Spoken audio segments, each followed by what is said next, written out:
Hey, happy December to you, teammates. In this video, we're going to go through and take a peek at a new shopping slash buying slash grading strategy that I thought I would try to explore. I'd been thinking about this idea for a little bit. I just hadn't jumped on it.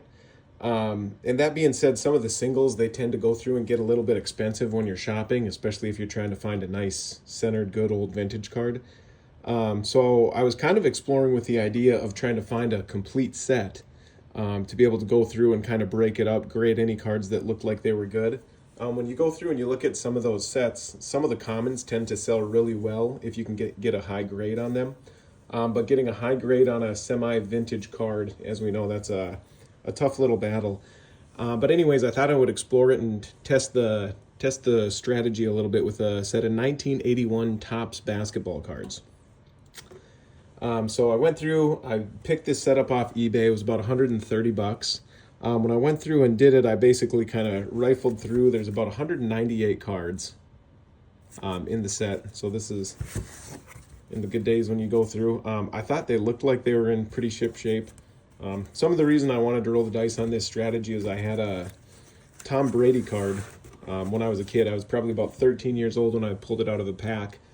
Set it in my collection, and stumbled it out when grading became such a big thing, 3, 4, 5 years ago, however long ago, and I got a 9 on it.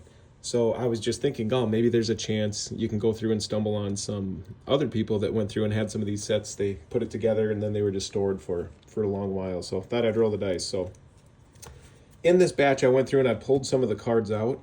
Some of the cool tidbits why I selected this set is the 1980 has the Bird Magic cards in them, the rookie with Dr. J. It's just cool, iconic card, obviously, but it's just not as visually pleasing as their first solo card. So I think that these are just really, really cool cards. So I picked these ones up. It's the last set that Topps made before they started them up again. I think it was like in 1992, which is why you don't have a Topps Jordan rookie. So 81 Topps before they go through and they kind of take a break. But yeah, Fleer kind of runs with it in the meanwhile. Notable rookies in this set are Kevin McHale and Bill Laimbeer.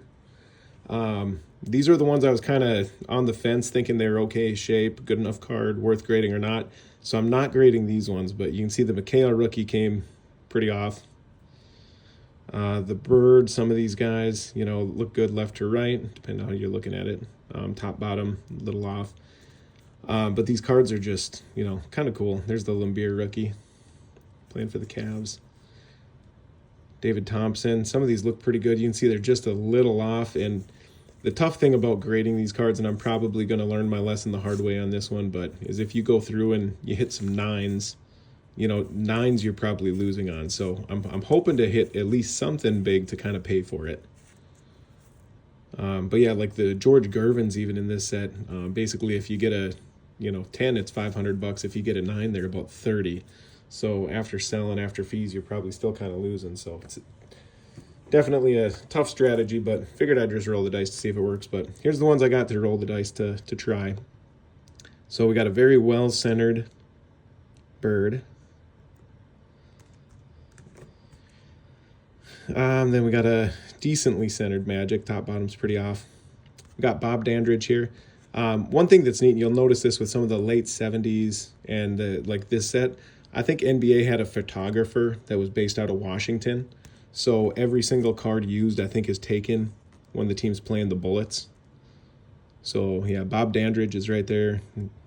Semi-recent Hall of Famer. We'll see some Wes Unseld and Elvin Hayes too. But there's the Magic. Super Action Magic, centered very nice. Zoning in, you can kind of see there's kind of some ink up at the top by the tops. But the cards were in really good shape, so that was kind of fun to see. Kareem.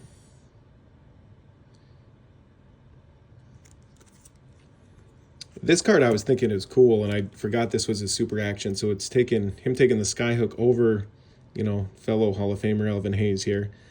But it just was a reminder to me how little people kind of care about the posts. Everybody's just so big with the 3-ball, but you got one of the GOATs of the NBA taking the most unguardable shot in NBA history over a Hall of Famer. I was like, this should be a cool card, and it never gets talked about, but Centered pretty decently here, but that's him over Elvin Hayes. Some other ones I was rolling the dice with that I just thought were centered good. Again, some of the commons, you know, feast or famine, but like I said, strategy. I just kind of wanted to try out and see how it goes. We got Rich Kelly. Had a few nice centered Artist Gilmores here. You know, probably a little thicker left, but all the facial hair, they just don't make them like they used to. Bob Lanier. And then we got the checklist here to try rolling the dice. So anyways, I don't know if anybody's experimented or tried that strategy. Learned their lesson the hard way. It'll probably be that way, but regardless, you know, you get a nice entrance point. You got the Bird, the McHale, the Lambier, the Magic for 130. Shouldn't be too bad, but the grading is probably where it'll be a tough batch. But rolling the dice with it, I'll let you know how it goes.